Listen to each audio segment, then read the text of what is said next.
The Buddha's final instructions. The lamp of self. When the Buddha had remained as long as he wished at Amrapali's grove, he went to Beluva near Vesali. There, the Blessed One addressed the bhikkhus, monks, and said, "Monks, take up your abode for the rainy season round about Vesali. Each one according to the place where his friends and near companions may live.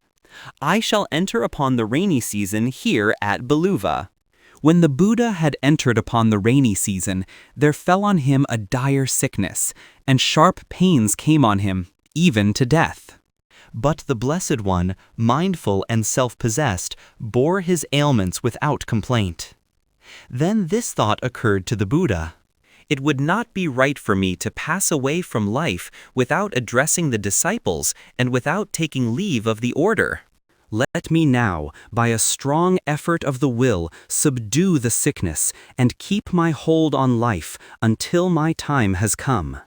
And the Buddha, by a strong effort of the will, subdued the sickness and kept his hold on life until his time came, and the sickness abated. Thus, the Buddha began to recover. When he had quite got rid of the sickness, he went out from the monastery and sat down on a seat spread out in the open air. Then his beloved Ānanda, accompanied by many other disciples, approached where the Blessed One was, saluted him, and taking a seat respectfully on one side, said, "Lord, I have beheld how the Blessed One was in health, and I have beheld how the Blessed One had to suffer. And though at the sight of the Blessed One's sickness my body became weak as a creeper, and the horizon became dim to me, and my faculties were no longer clear, yet notwithstanding I took some little comfort from the thought that the Blessed One would not pass away from existence until at last he had left instructions as touching the order." The Buddha addressed Ānanda in behalf of the order, saying, "What then, Ānanda, does the order expect of me? I have preached the truth without making any distinction between doctrine hidden or revealed. For in respect of the truth, Ānanda, the Tathāgata has no such thing as the closed fist of a teacher who keeps some things back. Surely, Ānanda, should there be anyone who harbors the thought, 'It is I who will lead the brotherhood,' or 'the order is dependent on me,' he should lay down instructions in any matter concerning the order. Now the Tathāgata Ānanda thinks not that it is he who should lead the brotherhood, or that the order is dependent on him. Why then should the Tathāgata leave instructions in any matter concerning the order?"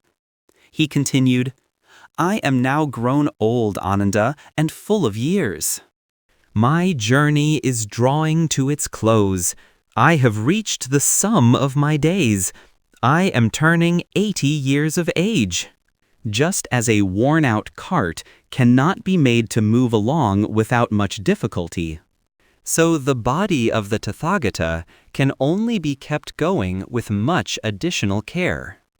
It is only when the Tathāgata Ānanda, ceasing to attend to any outward thing, becomes plunged in that devout meditation of heart, which is concerned with no bodily object, it is only then that the body of the Tathāgata at ease. Therefore, Ānanda, be lamps to yourselves. Rely on yourselves and do not rely on external help.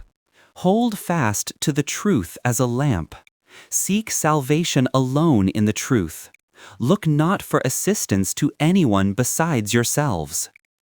And how, Ānanda, can a brother be a lamp to himself, rely on himself only, and not on any external help? Holding fast to the truth as his lamp, and seeking salvation in the truth alone, looking not for assistance to anyone besides himself.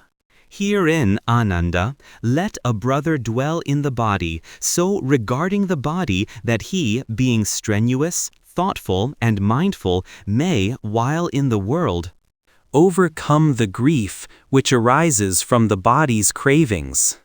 While subject to sensations, let him continue so to regard the sensations that he, being strenuous, thoughtful, and mindful, may, while in the world, overcome the grief which arises from the sensations. And so, also, when he thinks or reasons or feels, let him so regard his thoughts, reasoning, or feelings that, being strenuous, thoughtful, and mindful, he may, while in the world, overcome the grief which arises from the craving due to ideas, or to reasoning, or to feeling.